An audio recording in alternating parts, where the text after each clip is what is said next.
Waheguru Ji Ka Khalsa, Waheguru Ji Ki Fateh. Welcome back to another episode of Voice of Youth.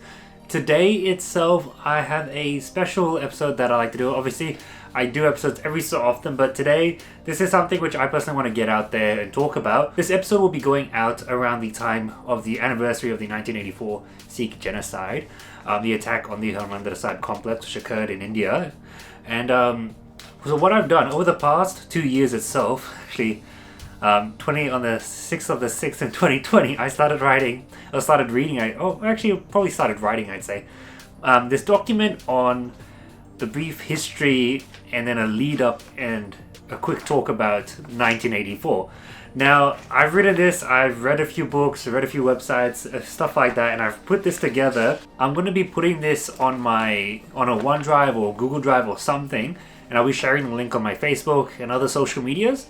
And you can download this document, you can share it around. It's basically a brief lead up into 1984 and like the events occurring before it and some things that occurred well before that as well, just to set up the history of India and Sikhs and a few other things there. And then it briefly talks about 1984, the genocide, and it kind of just goes over that. It's essentially a really simple introduction for someone who doesn't know about the Sikh genocide. All they have to do is just read through this. It doesn't have any pictures, doesn't have any graphs. It's just simple read at your own pace. It has key terms at the start. It talks about a quick overview of British rule over India, the rise for independence, and then we get into Operation Blue Star and everything that occurred in 1984. Now that doesn't mean that this is a comprehensive account of everything that occurred. This is simply something I wanted to make just... So, one, it was for me to learn my own, stuff on my own and everything, but it was also just something which, when I was trying to find out information, it was all these, complex things, there were so many things to look at, and I just found that, very overwhelming and also just putting me off actually doing more research. So then, what I wanted to do is then put my own documentation down where you just read it from beginning to end, and it gives you enough information where you know what happened and the importance of what happened. But then it also has references where you can go do your own research and hopefully, beyond the references, beyond what I write here, you'll do a deeper dive into what occurred and kind of just help share the story. I finished writing it last year and then I waited a few months, gave it to my family to kind of look over, give their own thoughts about the writing and everything. Because I try to make it as academic as possible. Obviously, I am not a historian or anything like that. I just did what I can do, what I know. This one has some notes on it because I made changes here and there. This isn't the final copy, but the final copy will be a digital version online. You can share it around, download it. I didn't research into everything possible for this document itself. That would take forever. There'd be so much I would still miss even if I did so.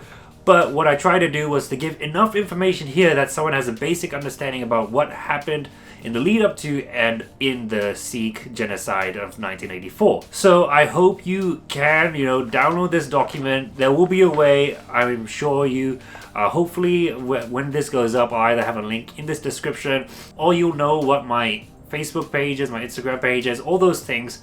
Go there and download it from the link itself. I'd say about 1.5 years worth of reading. I did reading on the train, reading at home, writing this up, and then a few more months of just editing, proofreading, letting it sit for a bit, and then reading it again.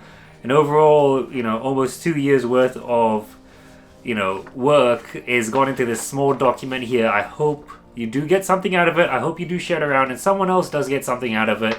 Once again, if I do make a mistake, maybe I've made a spelling mistake or just something which discredits something I've written, do forgive me. I've done my best to try to make this as academic as possible to my extent, to my knowledge. If you do disagree with anything that I've written, you can always double check the references I do have because what I've written is based on what I've read and what I've researched, okay? So yes, please do check that out. If you do have any other knowledge you'd like to share around with me, please do, because this is already just like a brief understanding and just enough for a person to kind of know what's going on. So with that all said and done, I'd like to end this episode here itself. A quick talk to you about this document that I've written, and I hope you do get something out of it, like I said for the 100th time, I guess. So thank you for watching, everyone, and until next time, Waheguru Ji Ka Khalsa, Waheguru Ji Ki Fateh.